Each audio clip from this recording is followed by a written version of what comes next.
ولا إله إلا الله والله أكبر وأشهد أن لا إله إلا الله وحده لا شريك له الجليل الأكبر وأشهد أن نبينا محمدا عبده ورسوله أفضل من تعبد لله وكبر.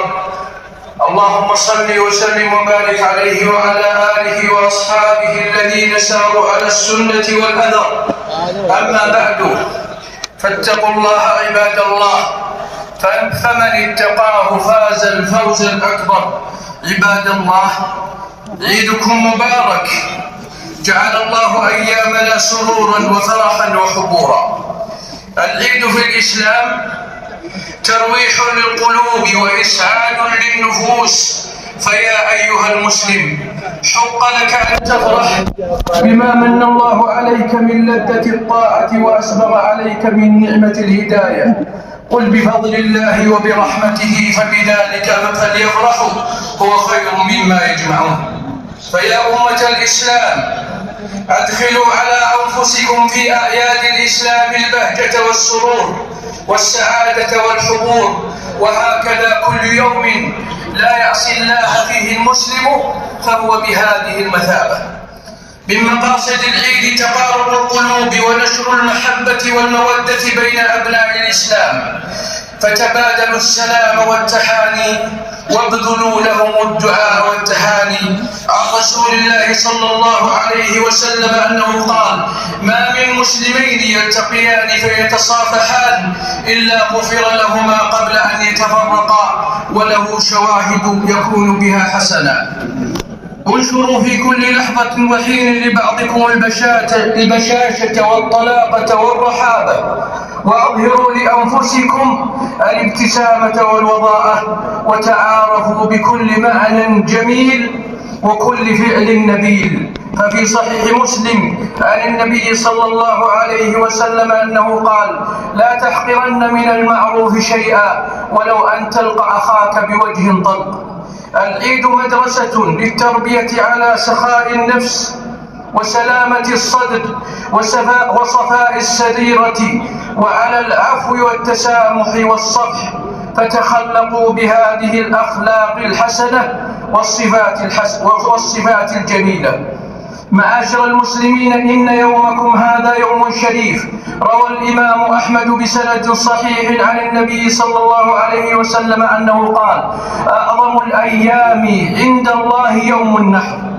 فيوم العيد وأيام التشريق أيام أكل وشرب وذكر لله جل وعلا، فاحمدوا الله على نعمه المترادفة واشكروه على مننه المتكاثرة بالتزام المفروضات والبعد عن القبائح والمنهيات والتقرب بأنواع الطاعات.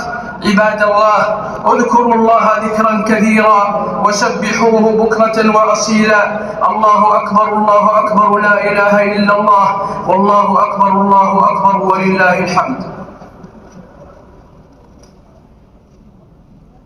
الحمد لله على إحسانه، والشكر له على توفيقه وامتنانه، وأشهد أن لا إله إلا الله وحده لا شريك له تعظيما لشأنه، وأشهد أن نبينا محمدا عبده ورسوله. اللهم صل وسلم وبارك عليه.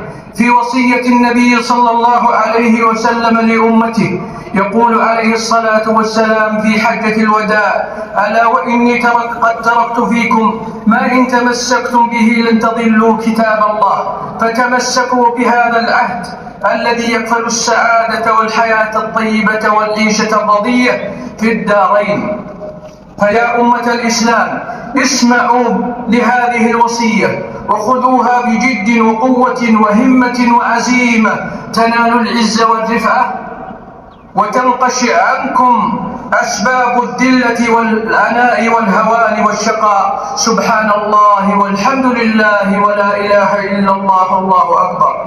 إن المقصد الأسمى من مشروعية الأضاحي تعظيم الخالق لله جل وعلا، وتحقيق التوحيد له عز شأنه، يقول سبحانه: لن ينال الله لحومها ولا دماؤها ولكن يناله التقوى منكم، ومن كان مقتدرا فالأضحية عنه وعن أهل بيته متأكدة جدا، وليست بواجبة عند عامة أهل العلم من الصحابة ومن بعدهم.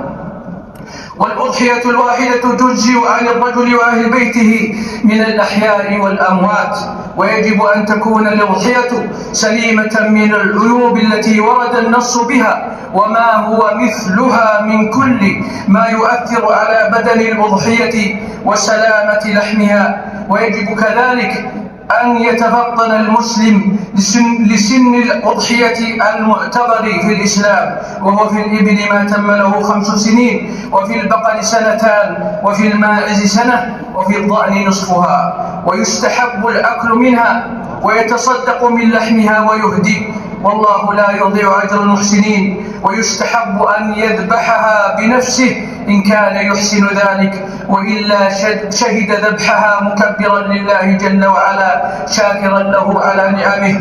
ومدة الذبح هذا اليوم و3 بعده. الله أكبر الله أكبر، لا إله إلا الله والله أكبر ولله الحمد. اللهم صل على نبينا محمد عدد ما ذكره الذاكرون وعدد ما لبى الملبون. اللهم اجعل أيامنا سرورا وحبورا. اللهم واعد علينا هذا العيد أعواما عديدة ونحن في أمن وأمان وطاعة وإحسان. اللهم فرج هموم المسلمين واجعل أيامهم آمرة بالخير والهدى والتقى، وجد عليهم بالأمن والصلاح والفلاح. اللهم احفظ حجاج بيتك وردهم سالمين غانمين. اللهم احفظ خادم الحرمين وولي عهده وبارك في أعمالهما وارزقهما الصحة والعافية والتوفيق والسداد. اللهم واجز خادم الحرمين وولي عهده وجميع أفراد حكومته خير الجزاء على ما يقدمونه للحجاج والمعتمرين من جهود خيرة. اللهم احفظ هذه البلاد وسائر بلاد المسلمين يا حي يا قيوم. اللهم اغفر للمسلمين والمسلمات والمؤمنين والمؤمنات الأحياء منهم والأموات. وآخر دعوانا أن الحمد لله رب العالمين، والصلاة والسلام على النبي الكريم.